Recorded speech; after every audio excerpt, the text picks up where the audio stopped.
partie. Là maintenant, nous allons passer à une chute qui est similaire. Donc la chute nerveuse, c'est le cheveu que l'on perd autour du visage. Cette chute, c'est la même, c'est une chute androgénétique, sauf que c'est le contour du visage. Ce que nous avons vu tout à l'heure, c'est exactement ce qui se passe. Mais dans ce cadre de chute, je ne reviendrai pas sur ce que nous avons déjà vu. Je veux revenir sur les causes. Car souvent, nous vivons dans une société et nous n'avons pas conscience de certaines choses que nous vivons. Premièrement, voici la chute. Vous avez deux zones de chute. Ici, on est en zone 2. Donc, grosso modo, si rien n'est fait dans les 10 ans, cette zone sera complètement chauve. Ici, nous sommes en zone 3. Dans les 5 ans, au maximum, cette zone sera chauve. Et cela, on le voit relativement souvent chez la femme noire. Mais cette chute est une chute psychosomatique. Pourquoi cette chute? C'est tout simple. Aujourd'hui, la femme antillaise est devenue le potomitan. Qu'on le veuille ou non, je suis un homme, nous sommes dans un cadre de foyer matriarcal. Nous élevons nos enfants pour que la femme ait plus de responsabilités que l'homme. Exemple, en étant jeune, vers 16 ans, nous étions un petit groupe de 8, dont 4 filles, 4 garçons, il y avait des frères et sœurs parmi.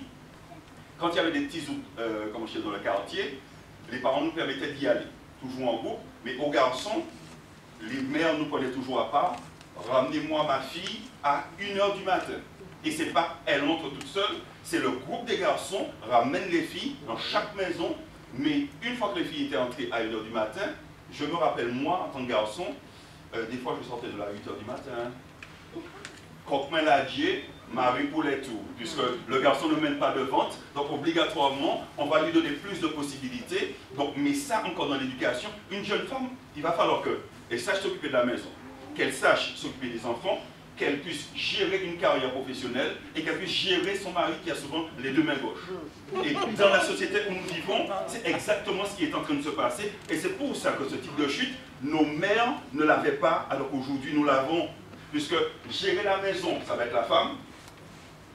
Les copines en difficulté, ah ouais, tu sais, il m'a dit telle chose, mais je ne comprends pas. Il va falloir les gérer, je ne sais pas pendant combien de temps.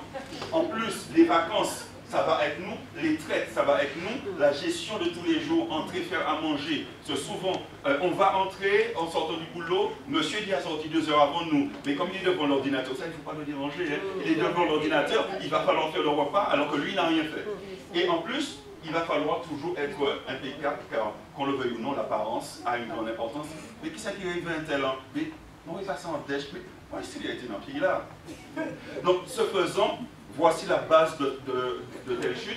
Et il faut comprendre une chose, ce type de chute va venir chez un certain nombre d'individus. On peut se retrouver dans plusieurs groupes, mais on peut se retrouver au moins dans un. Ces personnes sont des personnes beaucoup plus sensibles.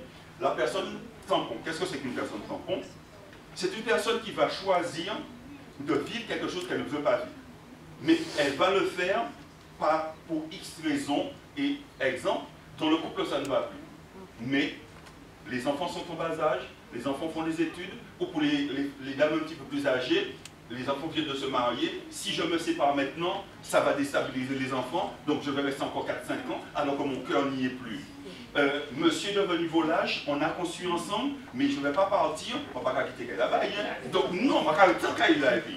Donc il peut faire ça, mais pendant ce temps-là, vous êtes sous pression, vous êtes en train de subir, ce type de chute va venir. Pourquoi là, je pensais, vous savez, depuis 24 ans que je fais ce métier, j'ai reçu d'innombrables femmes qui se retrouvent dans des cas ainsi et qui n'ont pas conscience. Si vous n'avez pas conscience de ce que vous vivez et ce qui amène la chute, comment vous allez pouvoir? Ce n'est pas les molécules que je vais donner. Elles peuvent. Il suffit de regarder. Moi, ma fiche, voici la fiche de suivi quand je reçois quelqu'un.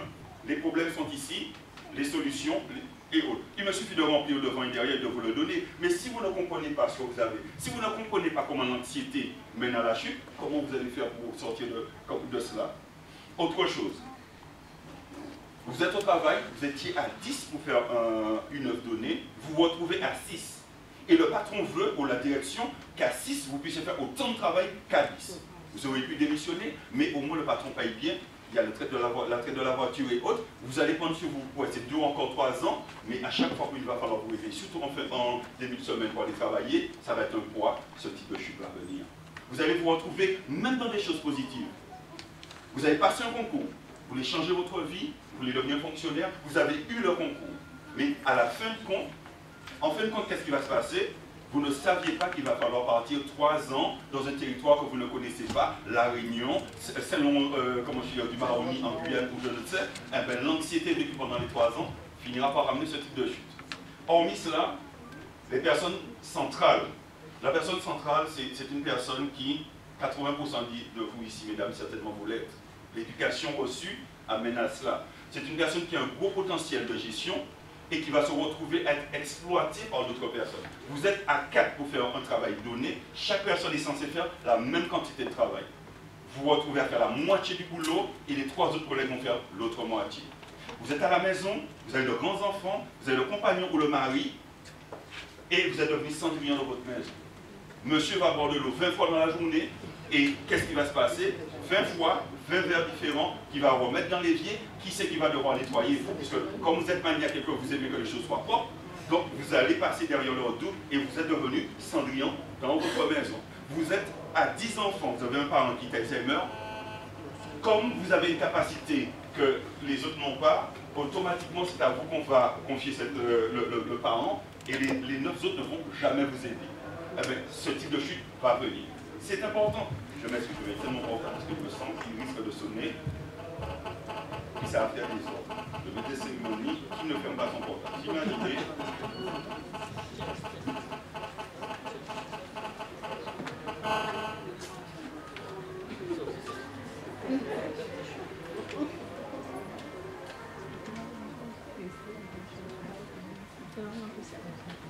C'est bon. Hormis cela, vous avez aussi la personne perfectionniste.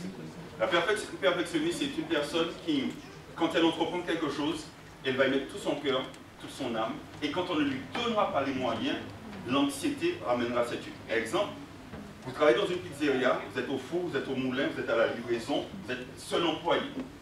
Le patron oublie toujours d'acheter des olives. A-t-on idée de faire des pizzas sans olives? Ah ben, le client à chaque fois va se retourner contre vous, et de votre côté, l'anxiété va monter et vous aurez ce type de chute. Hormis les 3 premières, les 3 grands pôles que nous venons de voir, voilà, nous avons aussi 2 autres bouts. La personne secrète est une personne qui a la capacité de garder, d'accumuler sans parler. Un exemple que j'aime apprendre,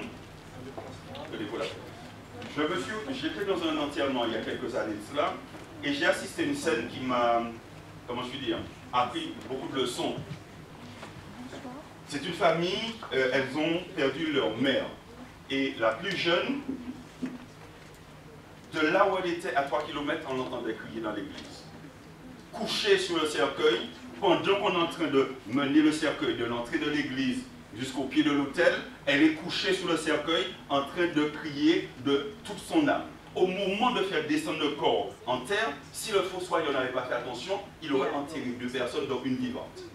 Et j'entendais les grandes personnes à côté en regardant, en disant, mais anti-moi dignité, regardez ces autres là, mais il là, il y a une dignité, mais petit là, il faut toujours y ait un café qu'on remarque. Mais vous savez, des 2 personnes, celle qui a gardé la dignité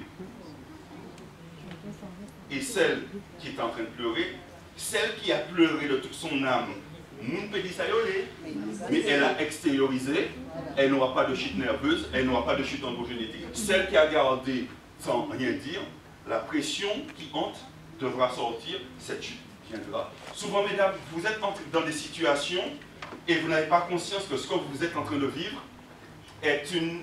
Vous êtes en train d'imploser de l'intérieur. Vous n'explosez pas de l'extérieur, mais comme une vieille télé, vous êtes en train d'imploser et c'est ce que vous êtes en train de vivre qui font que vos cheveux sont en train de vous dire attention. L'autre cas de figure, les personnes hypersensibles, ce sont des personnes qui vont faire très attention à ce qu'elles vont dire aux autres. Surtout dans la famille, la belle famille, c'est des personnes très prévenantes. Et quand ces mêmes personnes vont leur manquer de respect, elles vont se retrouver à être blessées davantage que si on avait pris un couteau et qu'on avait lacéré tout leur corps avec. Les paroles blessent davantage qu'un instrument tranchant et ramène la finalité, ce sera ce type de chute. Hormis cela, encore pour les adultes, on va dire que nous savons ce que nous faisons, mais quand vous voyez des petites filles qui ont ce type de chute, la chose commence à devenir dramatique. Et souvent, c'est parce que nous n'avons pas fait notre travail de parents que ce genre comment je dis, de problèmes vont apparaître. Problème familial. On a l'impression que les enfants, c'est à partir de 15 ans que le cerveau commence à fonctionner. C'est-à-dire qu'avant, mais non, sentiment il va comprendre. C'est pour ça que souvent, on va prendre des discussions devant les enfants. Parce que pour nous, mais non, elle est encore petite, elle ne comprend pas. D'habitude, vous marchez main dans la main en amoureux et sans vous en rendre compte, votre petite fille s'est